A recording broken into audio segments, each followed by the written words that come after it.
recognizing a communist, physical appearance counts for nothing. When it comes to propaganda films, we in the West think about films from countries like China, Russia, and North Korea.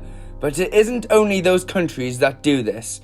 America, the land of the free, also makes such films, but they disguise them as Hollywood films with the purpose of entertaining their audience. Today, I'm going to dissect one of those films. That film is 2012's remake of 1984's Red Dawn.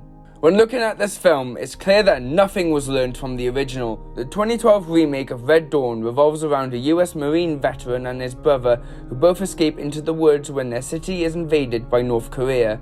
And after their father's killed, they form a guerrilla group to fight against the invading North Korean paratroopers. As soon as the film starts, you can instantly tell that it manipulates its audience while it presents itself as a Hollywood blockbuster. But in reality, it instills fear into its audience to make them believe that North Korea is going to invade the US, which in reality is impossible. The truth is that the opposite is more likely to happen due to how the US military bases are scattered around the Yellow Sea and US troops are stationed on the North and South Korean border, which terrifies North Koreans to think that any moment the US is going to invade them.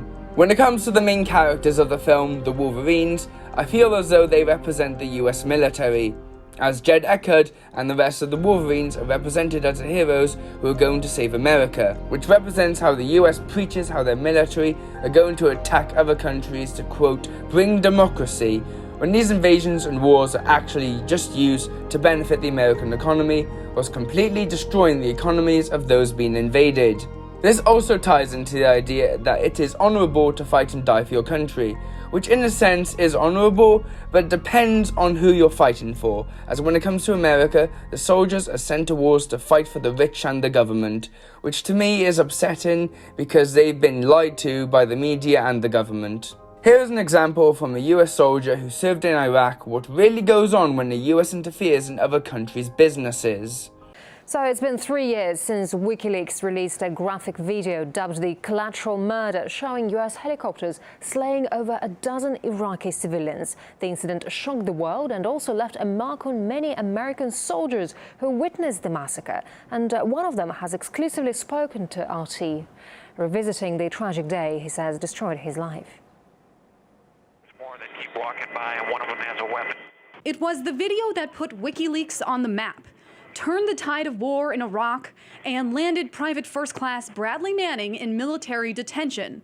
But for Army veteran Ethan McCord, it was just another day on duty. One guy's head, the top of his head was completely off, and his brains were on the ground, and the smell still haunts me today. Alongside events like the Collateral Murder video, the United States has a history of military invasions from Iraq to Vietnam to even North Korea.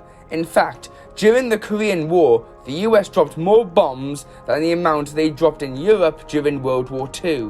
The film's portrayal of the US as a bringer of democracy, taking out dictators to replace them with leaders who bring democracy to their countries, is also a mere fantasy, because in countries like Bolivia and Chile, the US replaced their leaders they didn't like with dictators with no claim of leadership.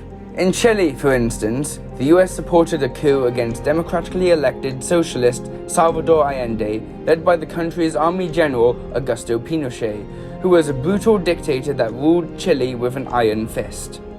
In Washington, President Nixon secretly plotted to destroy the Chilean economy.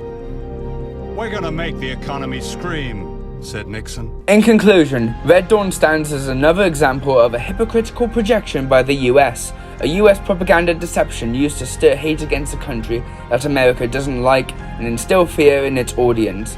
The best thing to do is just to avoid films like Red Dawn like the plague, as films should be made to entertain audiences and not make them think their country is going to be invaded.